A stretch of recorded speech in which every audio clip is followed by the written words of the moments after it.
Бүгін құрметті әріптестер, өткен апталары Ticketing модуль 1, модуль 2 бойынша сіздер тест разбор жасадық. Бүгін үшінші модуль бойынша тест разбор жасаймын. Үшінші модуль бұл непременно сыныпта болатын іс-әрекеттің, мұғалімдердің іс-әрекеттерін талдайтын емтихан түрі болып есептеледі. Біріншісі бізде мұғалімнің білімін тексереді. Емтиханымыз Ticketing модуль 1, модуль 2 ол сабақ жоспарлау және ресурстарды пайдалану, сабақтың алдын даярлық. Ал үшіншісі ол сыныптың ішінде сыныпты басқаруға қатысты сұрақтар. Кеттік, бастайық. Бірінші сұрақ. Classroom management. Так. Which is the most appropriate way to give instructions for a group task? Write the instructions on the board and leave students to read. Explain quickly and check understanding by asking OK. Give instructions step by step and ask concept checking questions. То есть, мыналардың ішінде тапсырма бергеннен кейін тапсырма берудің қандай бір топқа тапсырма берудің қайсы ең дұрыс варианты дейді. Біріншісі, инструкцияны тақтаға жазып, не дейді? Оқушыларға тапсырманы оқуға қалдыра салыңыздар дейді. Бұл дұрыс емес, құрметті әріптестер. Тапсырма тақтаға жазып, өздерің оқып алыңдар деген мүлдем дұрыс емес. Оқушы түсінбеуі мүмкін, басқаша түсінуі мүмкін. Өшін бұл дұрыс емес вариант. Б. Қысқаша жылдам түсіндіріп, және де бәрін окей деп арқылы түсіндіріңіз дейді. Бұл да дұрыс емес, құрметті әріптестер. Сендер түсіндіңдер ма? Иә деп. Ал қарайсың, тапсырманы әркім әртүрлі жасап жатыр да. Сондай болуы мүмкін. Міне, С варианты инструкцияны степ бай степ біртіндеп беріңдер и концепт чекинг сұрақтар сұраңыздар дейді. То есть сұрақты түсінді ма, түсінбеді ма, сол нәрсені анықтайтын сұрақтарды қойыңыздар дейді. Мысалға, балаларға айтасыз, бірінші идеяларын жазып аласыңдар, екі жұппен сөйлесесіңдер, үш кері байланыс бересіңдер деген сияқты бересіздер. Сосын кейін біз жұппен жұмыс істейміз ба, топпен жұмыс істейміз ба деп сұрайсыз. Осындай сұрақтар қою арқылы бұл оқушылардың түсінбегенін анықтаймыз. Кеттік ал. A teacher wants students to speak more fluently. То есть мұғалім балаларды кішкене тоқтамай үздіксіз сөйлеуін қалайды дейді. Сыныптағы іс-шара қайсысы жақсы келеді дейді. Gap fill grammar worksheet бұл келмейді. Өйткені бізде сөйлеу тапсырмасы граммарға сәйкес келмейді. Short dialogue practice. Бұл келуі мүмкін, бірақ fluently сөйлеу үшін қатты келмеу мүмкін. Вот pair work discussion, оны familiar topic, балалар білетін тақырыпқа несі сөйлеу тақырыбы жақсы келеді. То есть оқушылардың тоқтамай сөйлеу үшін. What is the main purpose of using gestures in classroom instructions? То есть сыныпта балаларға тапсырма берген кезде жаңағы қол жестикуляция ғой, gesture жестикуляция, соларды қолданудың негізгі мақсаты не дейді? To entertain, то есть қызық болсын деп емес, әрине. Provide visual support for understanding, то есть визуальный қолдау көрсету. Мысалға, балаларға write деп айтсақ түсінбеу мүмкін. Write десек, уже қолмен көрсеткен кезде, түсіндік дейді. Read де былай көзбен көрсетіп деген сияқты. Жестикуляция арқылы біздің тапсырмамызды айқындау үшін қолдануға болады. То есть мына жерде Б жауабы дұрыс. Replace spoken language. То есть сөйлеуді міндетті түрде сөйлеу керек. Бұл оны саппорт үшін, то есть оны ауыстыру үшін емес. Сол үшін С варианты келмейді. Төртінші сұрақ. Fluency task деген үздіксіз сөйлеу тапсырмасында әрбір қатеге мұғалім түзетіп жатқан кезде оқушылар қандай жағдайда болуы мүмкін? Speak more confidently. Наоборот, атпадайды. Мұғалім әрбір ошибканы түзеген сайын, ол оқушы наоборот сомневаться бастайды, келесі сөз былай айтайын ба деген сияқты. Сондықтан оны жаңағы үздіксіз сөйлеу тапсырмасы берілген кезде желательно бөлмеген дұрыс. Қателерді бір жерге түртіп алып, тапсырма біткеннен кейін, оқушылар тақтада жазасыз, мысалы, мынандай нәрселер бар. Бұның қайсысы дұрыс, қайсысы бұрыс деген. Арасында дұрыс па, бұрысты жазып қойды, чтобы оқушылар өздерінің қателерін тауып түзеу үшін. В. Lose motivation and fluency. То есть мотивациясын және де үздіксіз сөйлеуді жоғалту мүмкін. Improve instantly. Сразу түзеліп кетпейді. Ол нәрсе тоже қате. Бесінші сұрақ. Learner autonomy дейді, құрметті әріптестер. Learner autonomy деген автономность ученика. То есть оқушылардың мұғалімі болса да, болмаса да өзінің ары қарай үйренуін жалғастыру. Автономность. Үйренушінің автономності. Қай нәрсе? Осы нәрсені не істейді? Encourage деген оқушылар сол нәрсеге жетелейді. Кеттік ал. Оқушыларға тек қана vocabulary беру арқылы автономность біз не қылмаймыз? Развивать етпейміз. Оны тексеру керек, беру керек та. Оқушыларға өзінің оқу мақсаттарын қоюға көмектесу керек дейді. вот осы нәрсе. Мысалы сендер не үйренгің келеді? Мысалы B2 деңгейіне жеткің келеді да, а B2 деңгейіне жету үшін сен мына тақырыптарын білуің керек. Осы тақырыптарды қанша уақытта меңгересің? Давай өзің таңда деген сияқты беру арқылы ол оқушыдан не істей аламыз. Или С, бүкіл шешімді оқушылар үшін мұғалім ретінде қабылдау ол да дұрыс емес. То есть оқушыны бұл процесске не істеу керек? Тарту керек. Сол, то есть helping learners to set their own, то есть көмектесу арқылы. Сен мынаны жасайсың емес. Ол да керек әрине. Бірақ оны постоянно жасай берсеңіз, оқушылар автономность болмаған үшін, тек қана мұғалім берген үйренген үшін автономность қатты дамымайды. Алтыншы сұрақ.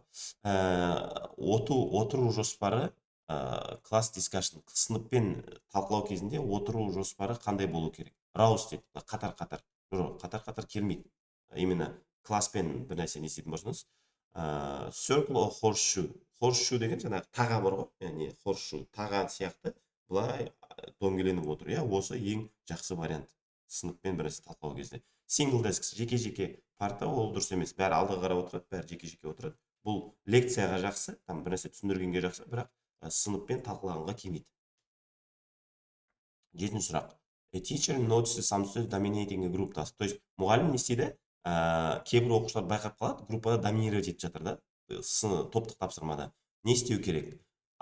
Игнорировать ету керек, и оқушылар өздері не істеп алады, түгендеп алады дейді. Assign roles in the group. Міне, группаға тапсырма беру, әр балаға бір рөл беру. Мысалы, сен спикерсің, сен таймкиперсің, сен уақыт засекать етесің, сен спикерсің, сен сыныпта топты жүргізесің, сен осы нәрсе ең дұрыс нәрсе. Каждый бала өзінің міндетін атқарады да. Доминирующий балаға тыныш отыр деп айтқан ол дұрыс емес. Ол по-любому или олар доминировать етеді, или мешать етеді да. Игнорировать ету тоже болмайды. Өйткені доминирующий балалар сөйлей береді, өздері жүре береді, ал тыныш отыратындар тыныш қана отыра береді. Сол үшін әр балаға рөл беріп қойсаңыз, бұл ең күшті методика. Classroom management техникасы не істейді? Learner engagement, балалардың неге сабаққа қосылуын көмектеседі. Техника көмектеседі дейді. Монотонды дауыс қолдану. Наоборот, ұйықтатып жібереді, монотонды дауыспен. Varying interaction patterns, то есть interaction деген араласу несін ауыстыру. Мысалы, оқушы, мұғалім оқушы, мұғалім, оқушылармен, оқушыларға, оқушылар мұғалімге сондай нәрсені ауыстыру арқылы біз не істейміз? Қарым-қатынас несін ауыстырамыз, циркуляциясын. Ал тек қана граммар айту, С вариант тоже сәйкес келмейді. Тек қана граммар үйрете берсек, ол қызықтырмайды, итеріп жібереді. 9. Which of the following is a good example of setting up a pair work activity? То есть, қайсысы жұптық жұмысты бастаудың күшті мысалы дейді. Just saying work together. Бірге жұмыс істеңдер деп айта саласыз, как будто өздері бірімен жұмыс істеп кетеді. Ол оқушылар никогда өйтіп істемейді. Ол мүмкін, бірақ ол өте сирек та. Giving a clear model, setting a time limit and monitoring. То есть, қараңыздар, бірінші не бересіз? Clear model деген model example бересіз. Күшті оқушымен шақырып аласыз да өзіңіз pair болып көрсетесіз. Сосын уақыт қоясыз. Давайте 2-3 минут, 4 минутына тапсырмаға. Сосын бәрі тапсырмасы болғанда мониторинг арасында жүрсіз. Вот, ең дұрыс техника осы. Letting students choose what to do. Сендер таңдаңдар, өздеріңіз істей беріңдер деген сияқты. Бұл да сәйкес келмейді. Тек қана Б. 10 сұрақ. Флеш картамен суреттерді пайдалану, жаңағы визуалдық көмекшілерді пайдаланудың негізгі себебі не дейді? Сыныпта не істеу? Декорация жасау, то есть сыныпты әдемілеу үшін емес, ол негізінде оқушылардың аффектив фильтрін азайту үшін дейді.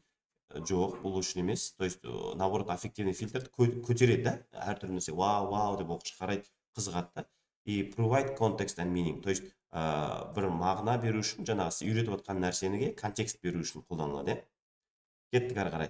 Lesson planning and resources, то есть сыныптағы сабақ жоспарлау және ресурстарды қолдану. Сыныптағы қараңыздар, өйткені модул 3 қой, сыныпта болып отқан әрекеттерге. Which of the following best defines a lesson aim? Сабақтың негізгі несін, мақсатын қайсысы ең жақсы не істейді деді, көрсетеді. Қолданылатын материалдар, бұл сабақ несі емес.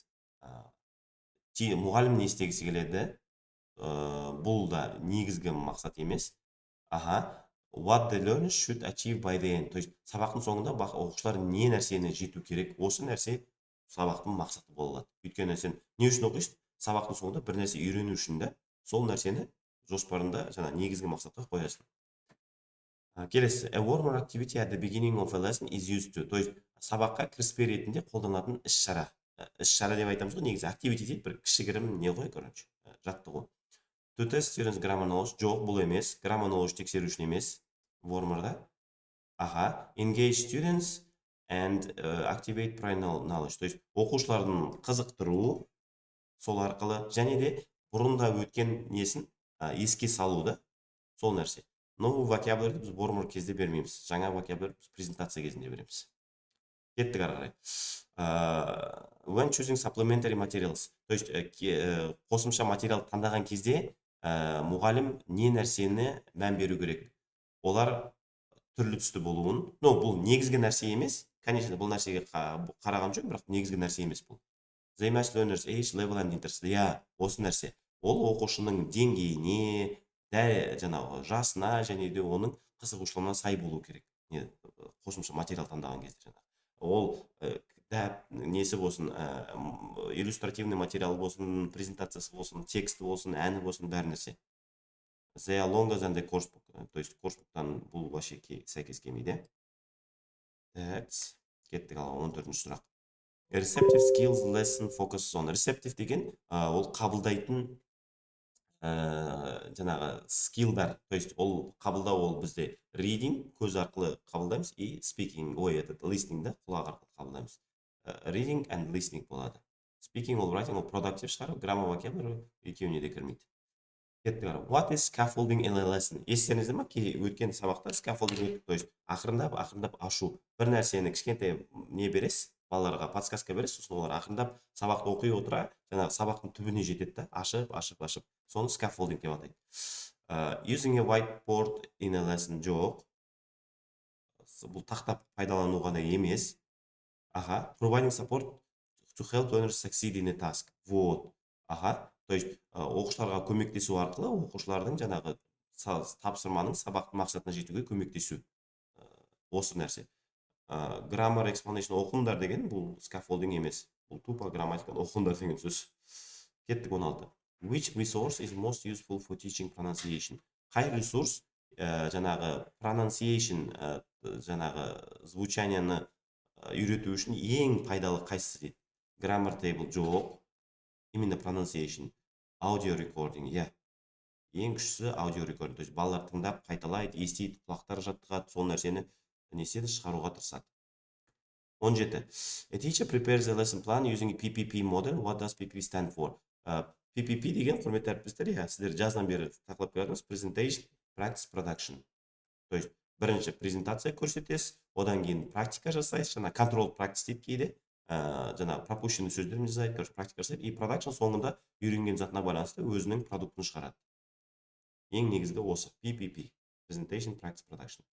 Так, дифференциацияның мысалы қайсысы дейді? Так, дифференциация asking all students to do the same worksheet. Кеше ғана болған тапсырма ғой, негізінде бұл модуль 2-ге қатысты, құрметті әріптестер. Мына жерде кішкене сәл не кеткен сияқты. Модуль 3-ге қатысты емес бұлар негізінде.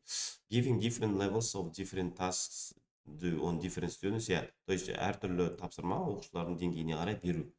Ignoring weaker students needs, то есть төмен оқушыларды игнор жасау, бұл міндетті дифференциацияға кірмейді. 19. Student-led activity is, то есть оқушы жүргізетін тапсырма ол қандай дейді? Where the teacher controls all interactions. Наоборот, мұғалім бүкіл оқушылардың сөйлемдерін несін контроль жасамайды. Student-led деп, то есть оқушы жүргізіп жатқан да, именно. Where students initiate and manage parts of the task. То есть оқушылар кейбір тапсырмаларды жүргізіп, және оны басқарады дейді. Осы нәрсе. Атысы ол тек қана мұғалім демонстрировать ету кірмейді. Бұл жерде Б. Студент, оқушылар жүргізеді. Кеттік ары қарай. Which is good example of integrating skills. То есть қайсы жаңағы нелерді әртүрлі қабілеттерді интеграция жасаудың жақсы мысалы дейді. Listening to a recording only. Бұл жерде тек қана тыңдалым. Бұл интеграция емес, Reading and then doing a speaking task based on it. Осы нәрсе кіреді. Оқиды, сол нәрсеге байланысты, текстқа байланысты сөйлейді. Бұл нәрсе уже reading пен speakingті интеграция жасау болып. Filling out grammar tables, ол вообще ешқандай скиллді қосып отқан жоқ. Аха. Енді assessment error correction дейді. Жаңағы неге байланысты. Бұл жерден несін жасамай қойып, құрметті әріптестер, бұл нәрсені қазір уақыт аяқтадық. 20 сұрақпен бүгін аяқтайық.